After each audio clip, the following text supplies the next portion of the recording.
Assalamualaikum warahmatullahi wabarakatuh. Alhamdulillahirabbil alamin. Allahumma sholli wa sallim wa barik ala sayyidina Muhammad wa ala alihi washabihi ajmain. Alhamdulillah, dulur, ketemu lagi di pekan malam Ahad. Saya tetap akan berdoa selalu agar dulur-dulur semua dimanapun berada dalam keadaan sehat walafiat. Alhamdulillah, dulur.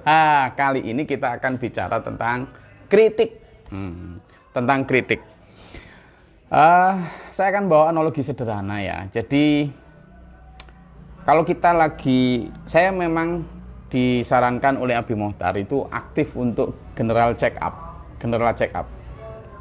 Yang namanya general check up itu kita akan secara sukarela dan memang keinginan sendiri itu akan melakukan check up terhadap seluruh kondisi metabolisme tubuh kita, kondisi anatomi tubuh kita, tentang kesehatan pankreas, kesehatan liver, kesehatan ginjal, kesehatan termasuk kadar kolesterol, kadar gula dan sebagainya. Kita dicek semua itu. Itu namanya general check up.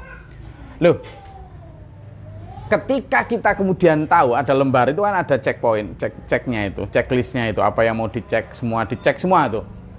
Nah, dari hasil cek itu biasanya kita nunggu. Setelah itu kita akan keluar tuh. Oh, ternyata gula darahnya sekian. Oh, ternyata kolesterolnya sekian. Oh, ternyata HB-nya sekian. Oh, macam-macam itu dicek semua. Ketika kita tahu, misalnya kolesterol di atas 200. Loh, pada saat seperti itu kita marah sama yang ngecek tukang laboratoriumnya atau gimana? Pertanyaannya, kita itu kan pengen sehat nih. Tujuan kita general check up itu pengen sehat. Kita pengen sehat. Wis, gampang nih sekarang aja lah. Kita swab entah yang antigen atau yang PCR atau yang dulu rapid test pakai suntik darah itu, diambil darahnya itu, atau yang ginus yang kemarin sempat dipakai itu.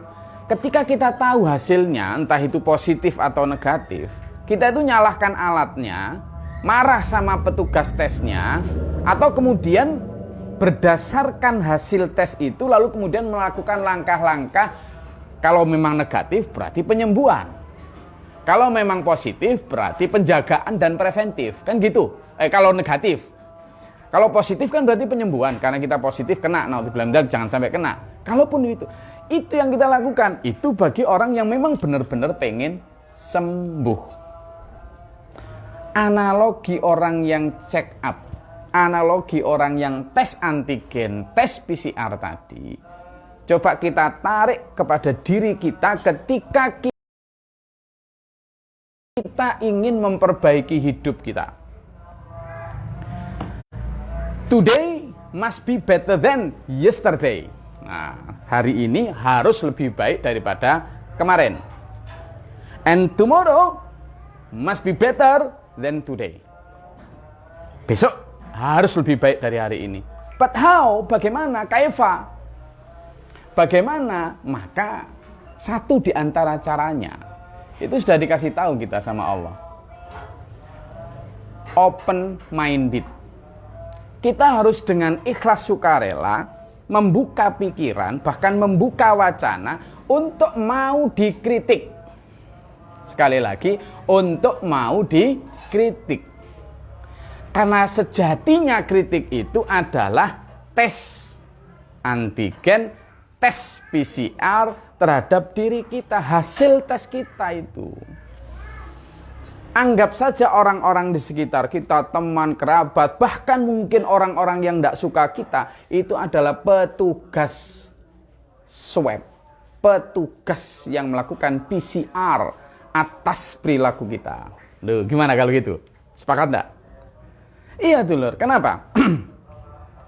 Saya diajarin sama Abi Mohtar untuk selalu beliau berdawuh sama saya, dadi wong sing andhap asor Gus.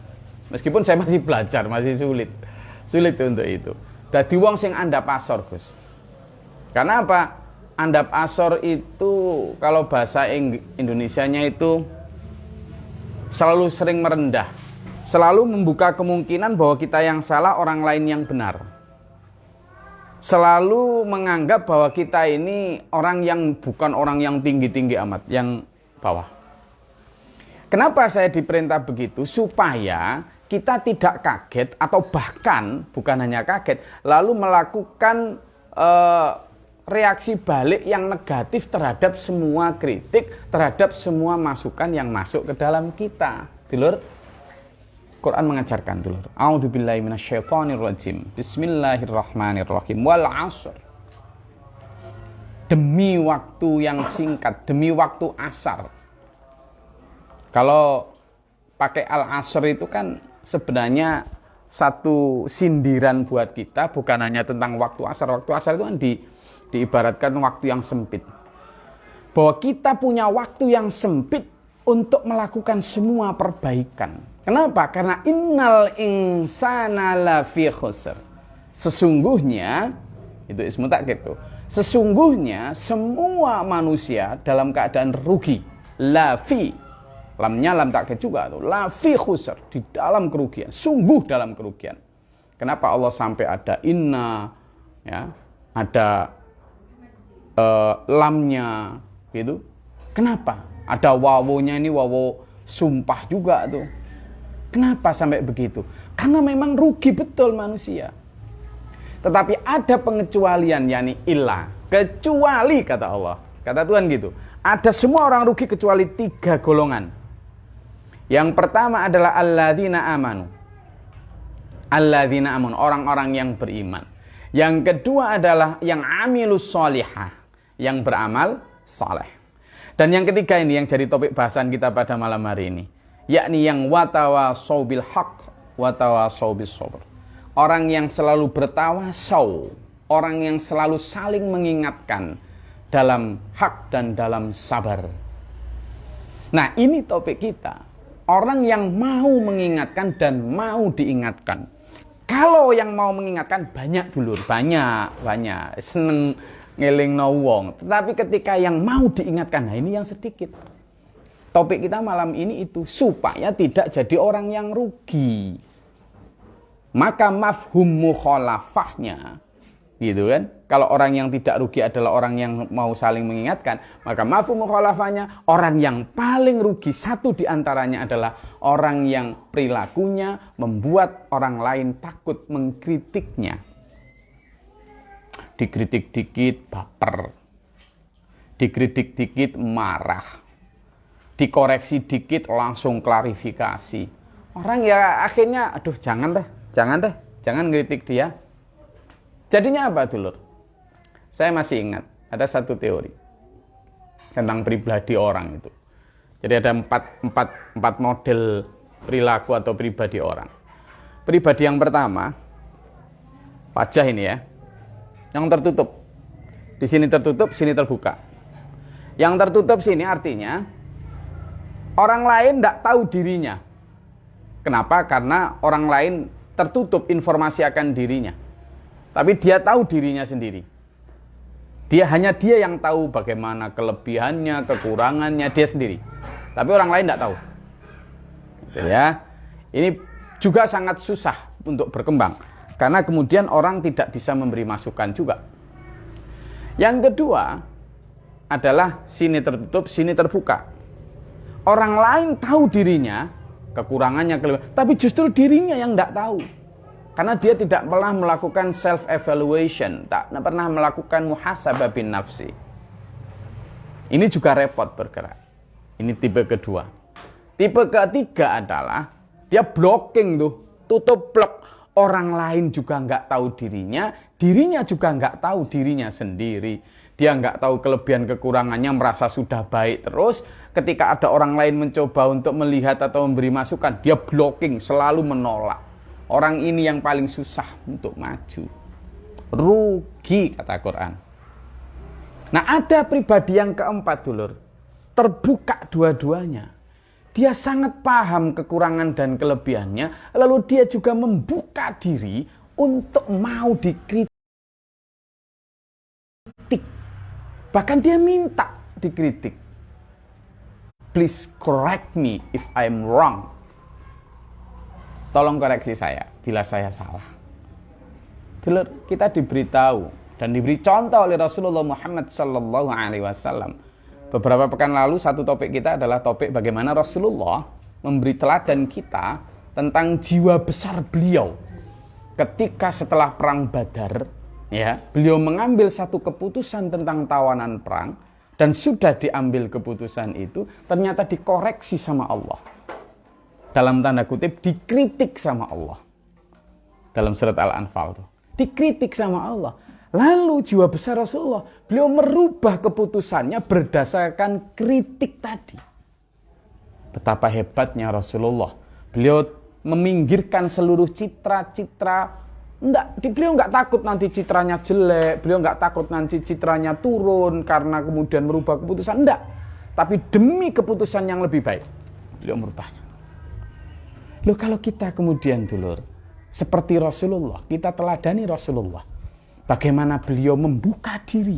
Bahkan pendapatnya Umar yang tadinya tidak dipakai, yang tadinya memakai pendapatnya Abu Bakar, beliau karena kritik Allah lalu memakai kembali pendapatnya Umar. Tidak malu, tidak gengsi. Dulur, kenapa ini penting? Karena kalau kita memang ingin maju seperti yang saya sampaikan di awal tadi, if we want, jika kita memang ingin to be better, untuk menjadi lebih baik daripada kemarin, ini juga sabda Rasulullah. Untuk menjadi lebih baik daripada kemarin, kita harus benar-benar tahu mana kisi-kisi kekurangan kita ini. Nah, kadang meskipun kita sudah muhasabah binafsi, sudah melakukan koreksi diri, kita itu masih menemukan celah beda itu loh. Kadang ada aja kekurangan. Nah, disitulah letak sudut pandang orang lain untuk melihat kita. Maka biarkan dulu, biarkan. Jangan merasa bahwa nanti kalau kemudian dikritik itu sampean dan saya akan rendah, kemudian turun derajat. Enggak, insya Allah enggak. Justru itu, orang yang paling rugi adalah orang yang perilakunya, ucapannya membuat orang lain takut mengkritiknya. Dan itu disebutkan dalam surat Al-Asr tadi. Semua orang rugi, kecuali orang yang mau. Satu di antaranya adalah dikritik maupun mengkritik, saling mengingatkan. Dulur, kembali kepada general check up tadi. Kalau kita memang ingin sembuh, semua orang punya penyakit hati ya. Semua orang punya penyakit jiwa. Jiwa dalam tanda kutip bukan gila, tapi semua orang punya kekurangan.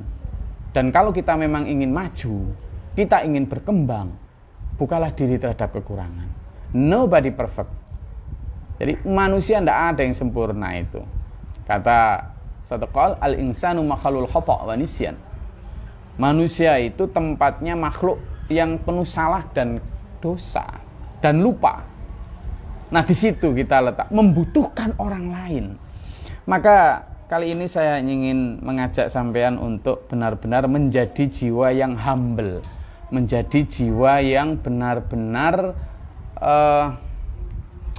merendahkan hati kita untuk tidak ada pada posisi tinggi. Nah, anehnya ini gini loh dulur, anehnya itu semakin alim seseorang, semakin tinggi jabatan seseorang, semakin banyak harta seseorang, posisinya ini membuat dia semakin anti kritik. Nah, ini yang keliru.